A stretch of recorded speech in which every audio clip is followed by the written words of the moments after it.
오늘 같이 은혜 받을 말씀은 에베소서 6장 1절에서 4절 말씀 보겠습니다. 우리 짧은 말씀이기 때문에 같이 합독을 하겠습니다. 자녀들아, 주 안에서 너희 부모에게 순종하라. 이것이 옳으니라. 내 아버지와 어머니를 공경하라. 이것은 약속 있는 첫 계명이니 이로써 내가 잘되고 땅에서 장수하리라. 또 아비들아, 너희 자녀를 노엽게 하지 말고 오직 주의 교훈과 훈계로 양육하라. 아멘. 고린도후서 5장 17절 말씀은 그리스도인들을 이렇게 정의합니다. 우리 같이 한번 읽어보겠습니다. 그런즉 누구든지 그리스도 안에 있으면 새로운 피조물이라. 이전 것은 지나갔으니 보라 새 것이 되었도다. 아멘. 그리스도인은 예수 그리스도로 말미암아서 새로운 존재가 되었습니다. 여러분은 예수 믿기 이전과 예수 믿고 난 후에 내 삶은 어떻게 달라졌습니까? 그리스도인은 단순히 세례만 받은 것이 아니라 삶의 원리와 방식을 그리스도인으로서 살아가는 것을 말합니다. 그렇다면 어디에서 주님께서 살아가신 그런 삶의 원리와 방식을 가지고 살아야 할까요? 우리가 만나는 관계 속에서 그렇게 살아야 합니다. 부부간의 관계 속에서, 부모와 자녀와의 관계 속에서, 직장에서 상사와 직원과의 관계 속에서, 교회에서 다른 성도와의 관계 속에서, 그리고 목회자와 성도와의 관계 속에서 그리스도인으로서의 삶의 원리와 방식을 가지고 살아가야 하는 겁니다. 그래서 믿음의 사람이 살아가는 인생은 반드시 예수를 나타내야 될 장소고, 그래서 예수를 나타낼 수 있느냐 나타내지 못하느냐는 전쟁이 벌어지는 전쟁터이기도 합니다. 하나님께서는 믿음의 자녀들인 우리를 향해서 이렇게 말씀하셨습니다. 1절 말씀이죠. 자녀들아, 믿음의 자녀들아, 예수를 믿는 하나님의 자녀들아, 너희 부모를 주 안에서 순종하라. 이것이 옳으니라. 쉬운 말로 하면 예수 믿는 사람이라면, 신앙생활 하는 사람이라면 부모에게 순종하라. 부모를 잘 섬기는 것이 하나님을 잘 섬기는 것이라고 말씀하고 있는 것입니다. 하나님께서는 부모에게 그 권위를 맡겨주셨습니다. 그래서 하나님의 대리인이 부모입니다. 우리는 부모님에게 순종하면서 하나님에 대한 순종을 자연스럽게 배우게 됩니다. 이 관계를 뒤집어 보면 자녀는 부모님이 보여주고 경험하게 한 사랑을 통해서 하나님을 배우게 된다는 말입니다. 제가 지금 무슨 말을 하는 걸까요? 가정을 혈연 관계로만 보면 안 됩니다. 가정은 작은 교회입니다. 가정이 무너지면 교회가 무너지는 겁니다.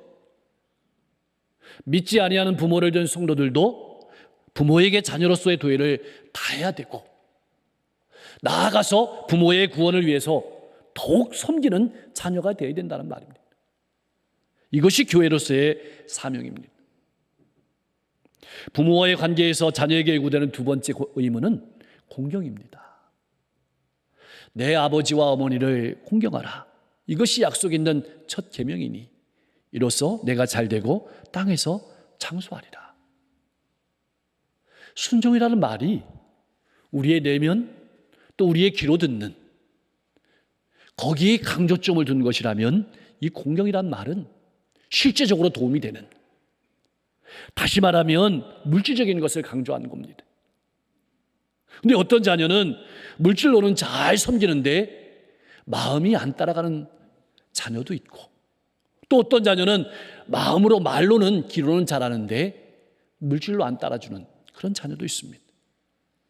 오늘 이 말씀은 마음을 담아서 또한 물질을 담아서 부모를 섬기는 것이 공경이다, 그렇게 말하는 겁니다.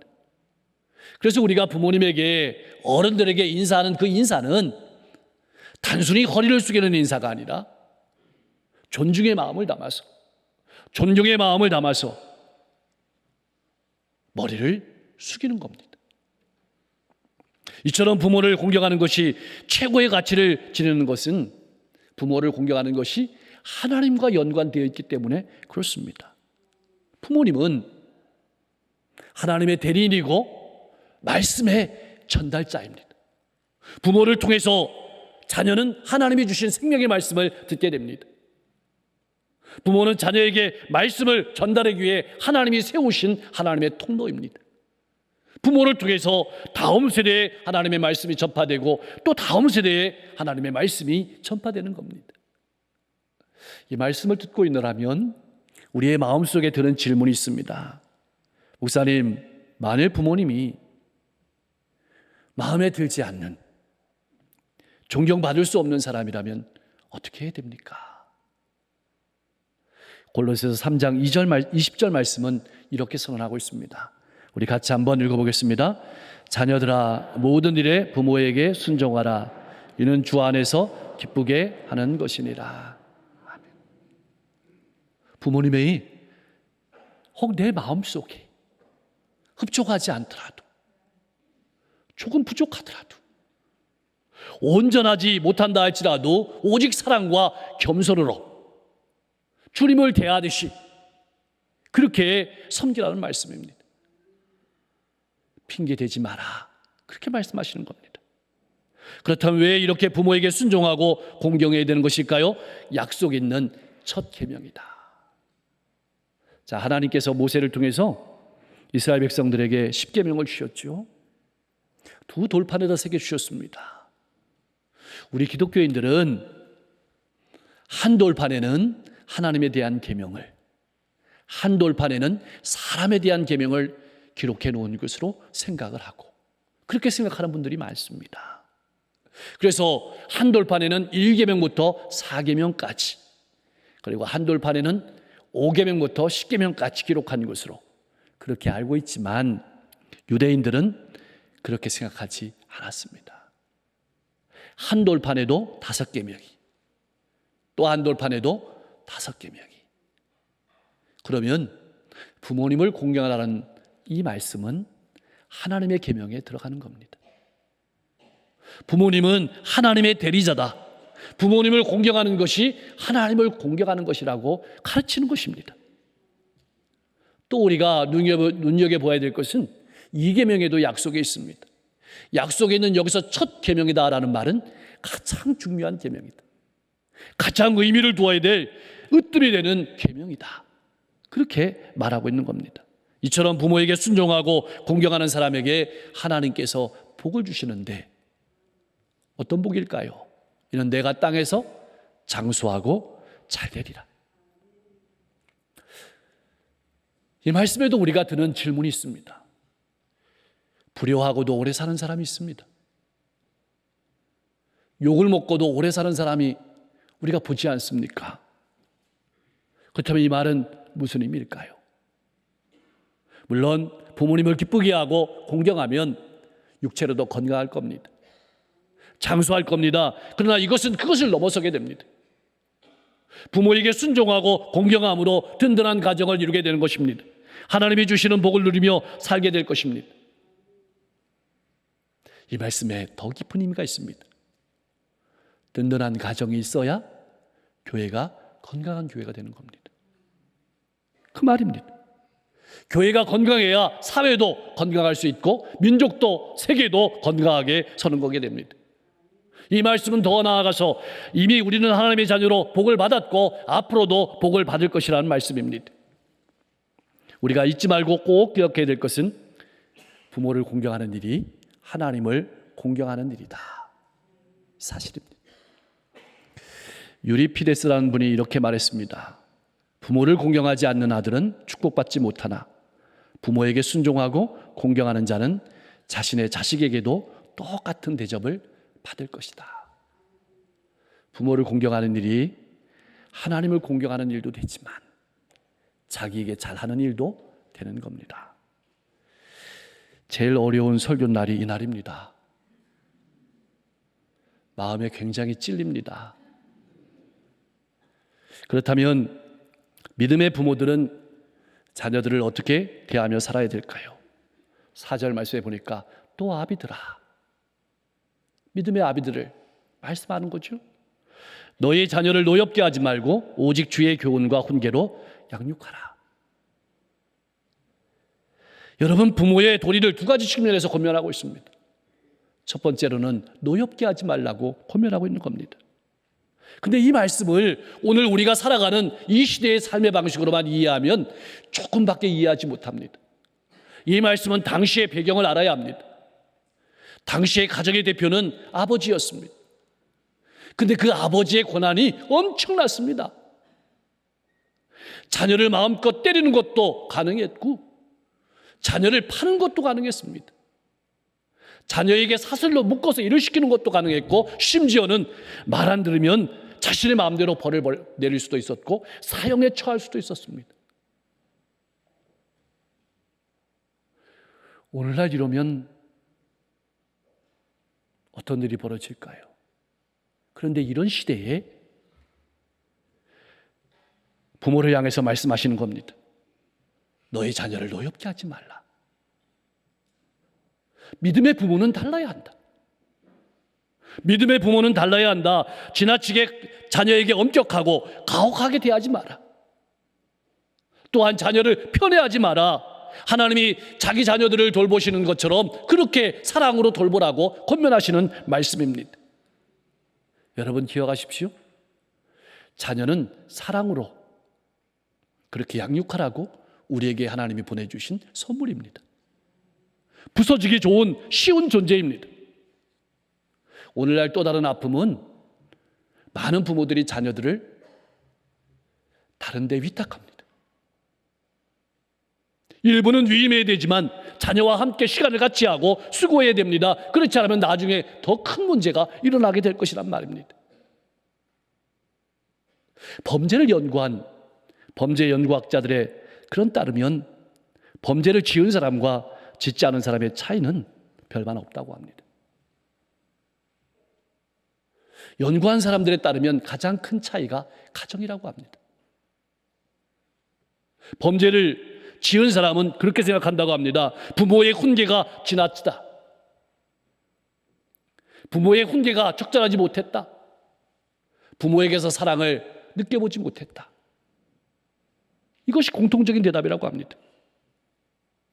바람직한 것은 자녀를 하나님의 말씀으로 훈계하되 부드러운 태도로 훈계하여 자녀 스스로 깨닫게 하는 것입니다.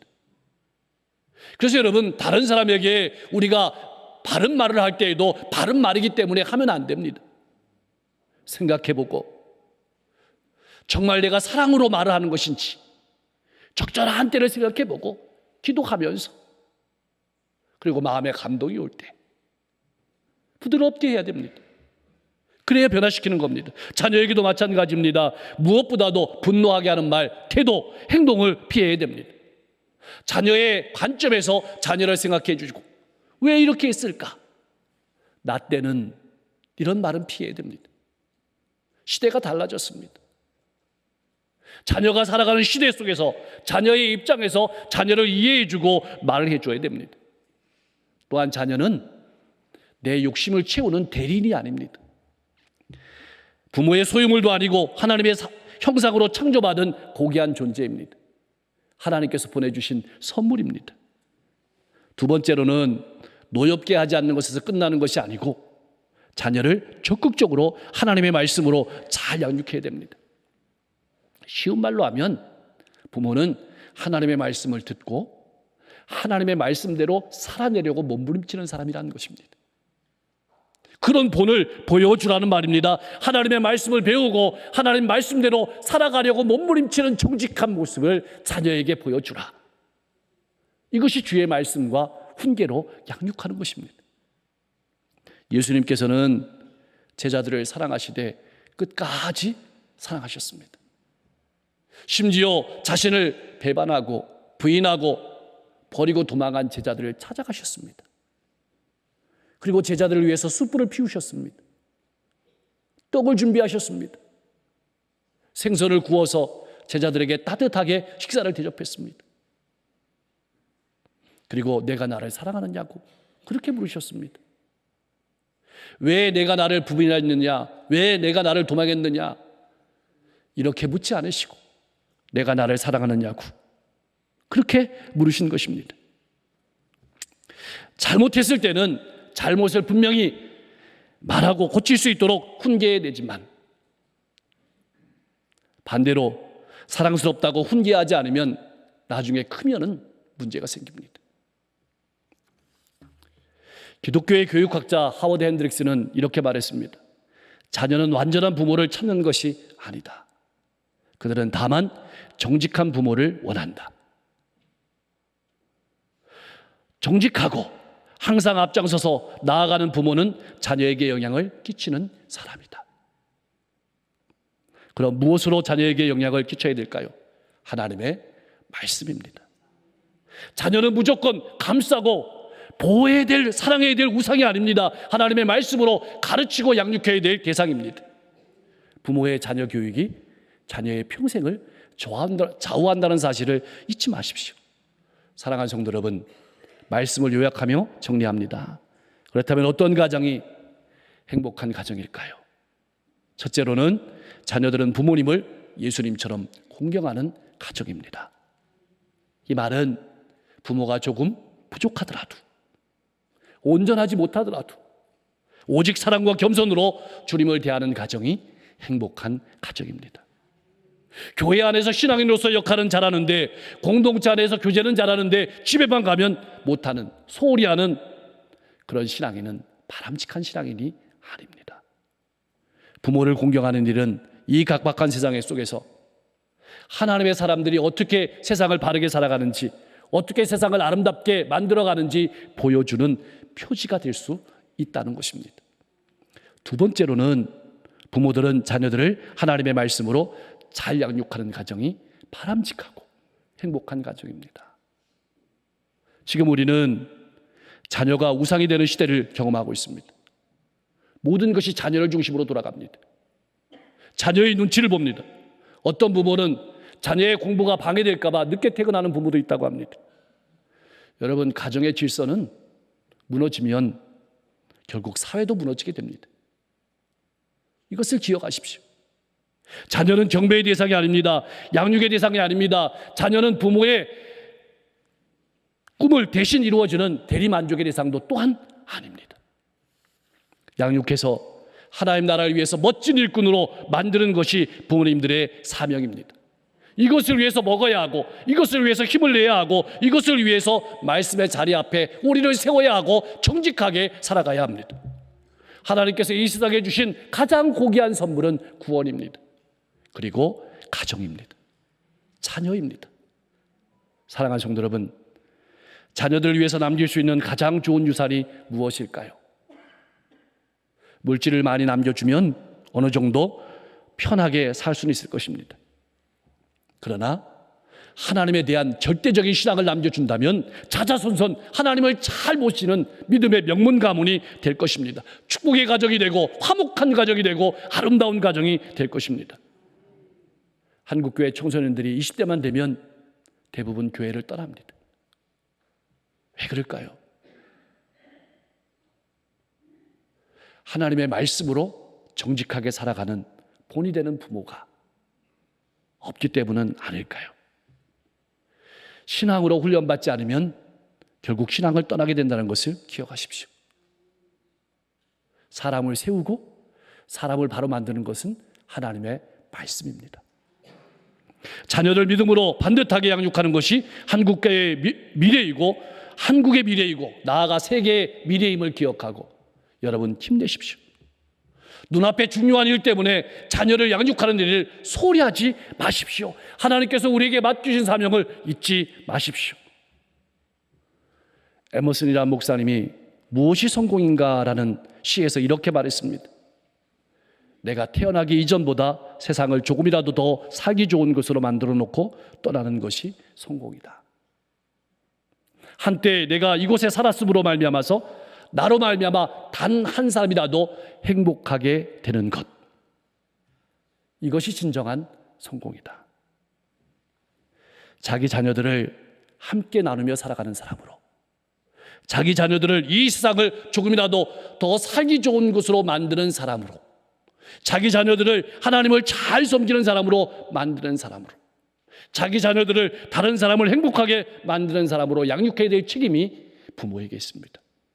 자녀는 부모님에게 순종하고 공경하는 가정, 부모님은 자기 자녀를 하나님의 말씀으로 잘 양육하는 행복한 가정이 모두 될 수 있기를 주님의 이름으로 간절히 축원합니다. 기도하겠습니다. 내가 살아가는 삶의 현장이 예수님을 나타내는 현장임을 기억하며 주님의 말씀과 주님의 삶을 따라 살아가는 성도가 되게 하여 주옵소서. 부모님을 잘 섬기는 것이 하나님을 잘 섬기는 일임을 잊지 말게 하시고 마음으로도 물질로도 그리고 늘 존경하며 살아가게 하여 주옵소서. 자녀는 내 것이 아님을 기억하게 하시고 하나님의 형상으로 창조된 고귀한 존재이며 주님의 자녀임을 기억하며 하나님께서 우리를 사랑하신 그 사랑으로 사랑하며 하나님의 말씀을 따라 살아가는 본을 보여주는 부모로 자녀를 잘 양육하게 하여 주옵소서.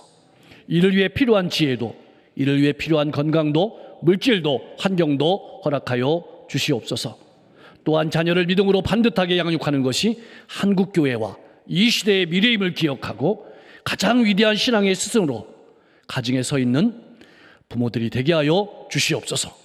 항상 찬송과 기도의 소리가 울려 퍼지는 자녀는 부모를 존중하고 순종하며 부모는 자녀를 사랑하며 하나님의 말씀으로 잘 양육하는 행복한 가정을 이루게 하여 주시옵소서. 우리 성도들의 모든 가정을 축복하실 때 특별히 자녀들의 앞길을 활짝 열어주시고 부모님들에게 건강을 허락하여 주시옵소서.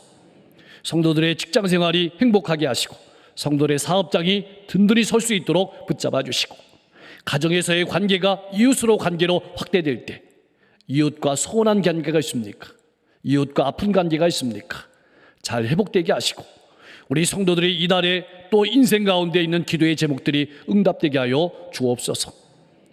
만민의 교회의 화제를 잘 극복하고 힘있게 일어서며 부흥하게 하시고 또한 오늘도 병석에서 신음하는 모든 환우들 그 아픔의 자리 가운데 고통의 자리 가운데 하나님 친히 찾아가 주셔서 고쳐주시고 만져주시고 새롭게 하시고 힘있게 하여 주옵소서. 이 땅의 전쟁이 속히 끝나게 하시고 재해와 기근이 회복되게 하여 주옵소서. 오늘도 하나님의 사랑으로 복음을 들고 한 걸음 한 걸음 나아가는 선교사님들의 발걸음을 통해서 수많은 영혼들이 주님께 돌아오게 하여 주시옵소서. 예수님의 이름으로 간절히 기도하옵나이다.